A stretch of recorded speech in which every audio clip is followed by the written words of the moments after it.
မင်္ဂလာပါဗျမနော်အဘရှိရတင်ထားတယ်ပညာရပေါင်းကျောင်းသားတွေကပါနော်ဘာဟာလဲဆိုတော့လူတွေမှာမလူချင်တာတွေဘောနော်မလူချင်တာတွေအဲ့ဒါရလာတယ်တကယ်တမ်းကိုယ်စကြတော့မရဘူးနော်အဲ့တော့ရှေ့လူကြီးတွေကဘာပြောလဲဆိုရင်ရတာမလူတာမှရတဲ့အဲ့ဒါကတခြားဟာတော့မစိုးဘူးဗျထားအောင်ပေါ့ဗျအချီကြီးမှကြတော့ကိုလူချင်တာကဟန်ဒူဆန်ဆုံးလာတာကဟုတ်လားတရားလူနဲ့အဲ့ဆိုရင်အစင်မပြေတော့ဘူးဒီတိုင်းပဲလှဖေကိုကိုချီရေးဆိုရင်တော့အကောင်းဆုံးပဲလို့စိတ်ကူးရှင်ထားတဲ့ခါမှာကိုတန်းအောင်ရကိုအချီဟိုလာဆိုရောတောင်းရင်မလို့ချင်းလေကိုတကယ်လို့ချင်တာက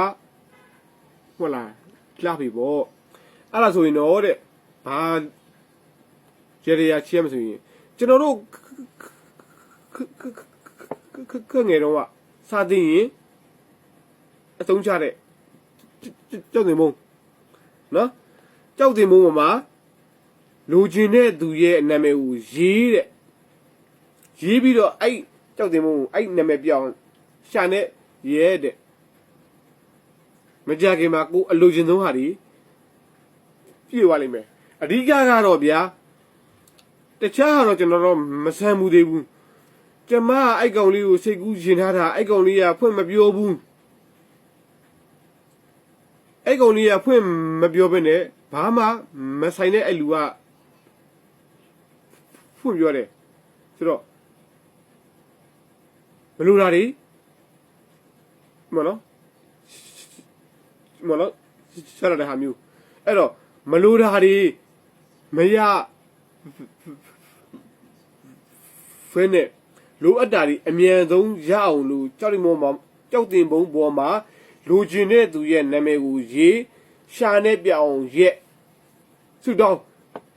မကြခင်မှာအစဉ်မကြခင်မှာအမြန်ဆုံးအစဉ်